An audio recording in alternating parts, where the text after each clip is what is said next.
Assalamualaikum warahmatullahi wabarakatuh. Teman-teman, kali ini kita akan belajar sama-sama bagaimana mengolah data keluaran dari Simpus. Nah, datanya adalah seperti ini, ada nomor, tanggal pelayanan, nomor rekam medis, kemudian klinik, cara bayar, nama obat, dan jumlah. Nah, pertama-tama kita sortir dulu tanggalnya, ya, dengan cara sama dengan unique, kurung buka, kemudian di range tanggal ini yang mau kita sort, ya, kurung tutup, kemudian enter. Nah, ini sudah nggak ada duplikasi, tetapi dia belum urut. Maka kita bisa urutkan dengan rumus SORT di sini ya. Kurung buka, kemudian di bagian akhir kurung tutup. Nah, kita urut sekarang. Kemudian kita ingin tahu jumlah pasien pada hari itu, gitu ya. Nah, di sini ketika obatnya satu pasien dapat beberapa macam obat, maka rekam medisnya akan terulang gitu ya di kolom C ini. Maka caranya adalah kita pakai rumus sama dengan count unique ifs kurung buka ya, areanya di sini yang ingin kita hitung. Kemudian ini petunjuknya bisa dibuka di sini. Kriteria range-nya adalah tanggal di kolom B ini sama dengan tanggal yang di kolom L. Ini kriterianya sama dengan di kolom L4. Nah, seperti ini. Nah, ini areanya kita absolutkan dengan tanda dolar atau teman-teman bisa tekan F4, kemudian kolom L-nya juga kita absolutkan. Garisnya tidak usah, supaya nanti dia kalau kita copy ke bawah, dia mengikuti tanggal yang ada di garisnya sesuai ini. Nah, seperti ini. Kemudian, kita ingin tahu berapa sih jumlah yang JKN bayar sendiri, kemudian ada berapa cara bayar gitu ya, yang diakomodir di sini, maka kita bisa ketik sama dengan unique, kurung buka, kita minta data di kolom F ini, kita hilangkan barisnya, kemudian kurung tutup. Nah, maka ada 3 cara bayar. Nah, ini kita bisa lakukan transpose di sini, supaya dia menyamping datanya ya, menjadi horizontal, kemudian kurung tutup. Nah, sudah di atas sekarang. Nah, kemudian di yang JKN berapa sih di tanggal 2 gitu ya. Masih pakai rumus yang sama. Count unique if kurung buka. Nah, kita pakai beberapa kriteria ini. Range yang mau kita hitung adalah range kolom C ini, ya. Kemudian kriteria range-nya apa? Yang tanggalnya, ya, tanggalnya sama dengan ini, tanggal 2 Januari. Kemudian kriteria lainnya adalah di kolom F ini, kriterianya sama dengan JKN, ya. Kemudian kurung tutup. Nah, kemudian ini bisa kita absolutkan dengan menekan F4 ya, area-areanya ini. Nah, kemudian yang L ini kita ingin dia turun ke bawah, jadi yang kita absolutkan si kolomnya saja. Sedangkan yang N ini yang mengacu ke JKN, yang kita absolutkan adalah garisnya seperti ini. Kemudian kita tekan enter. Nah, setelah ini bisa ditarik ke sampingnya gitu ya. Maka 27 ini yang 20 JKN, 6 bayar sendiri gratis 1 gitu ya. Kemudian dari sini bisa langsung kita copy ke bawah. Oke.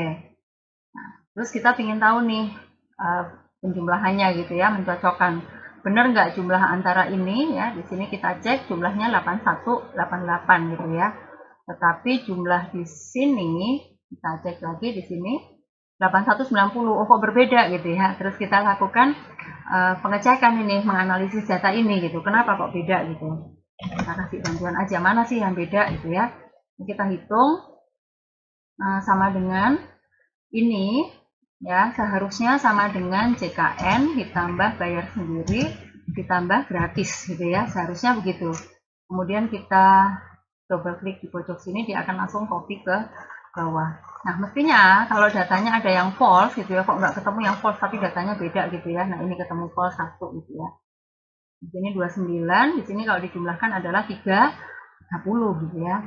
Nah, maka kita cari nih tanggal berapa sih yang false ya, pakai filter. Nah, klik seperti ini, kemudian kita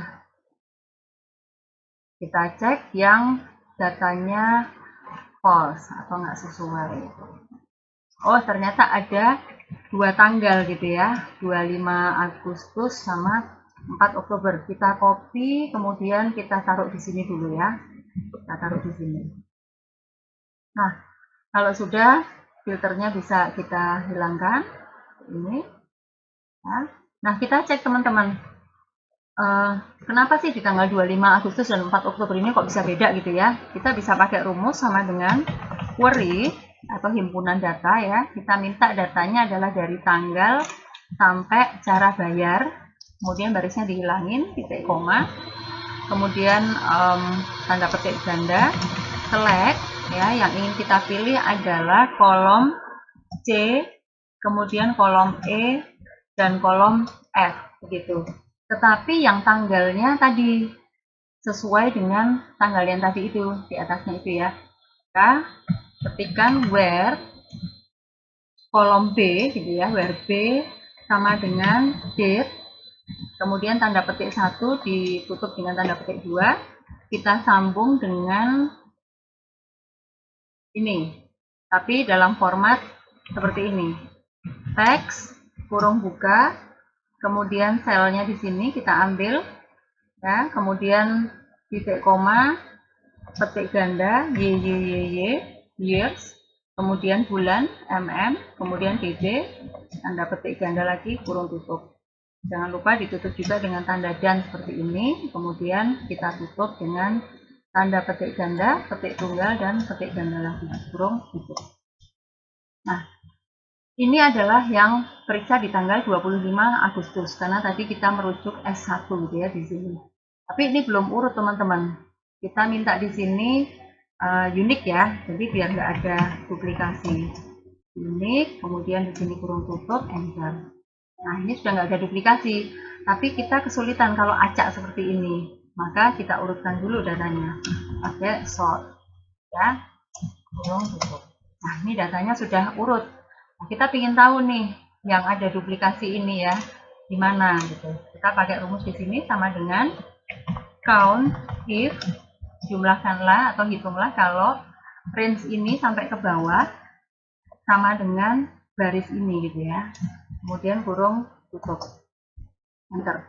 Nah, di sini areanya kita absolutkan ini, kemudian kita double klik supaya rumusnya sampai ke bawah. Oh, ternyata ini ya, pasien yang satu pasien ini dia periksa ke KIA dan umum. Yang KIA dia pakai JKN, yang umum dia bayar sendiri. Oh, berarti datanya benar gitu ya, maksudnya memang benar beda gitu.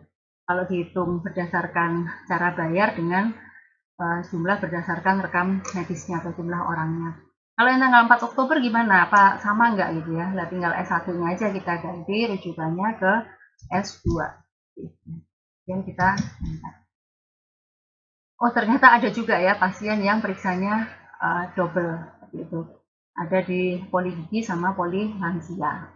Nah, seperti itu kira-kira teman-teman, dari data Simpus ini kita bisa melakukan banyak hal. Hari ini kita belajar bagaimana menghitung jumlah pasien atau jumlah resep yang dilayani.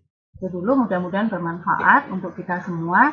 Bila ada yang ingin didiskusikan atau saya juga perlu belajar banyak dari teman-teman semuanya, bila dirasa bermanfaat silakan dibagikan.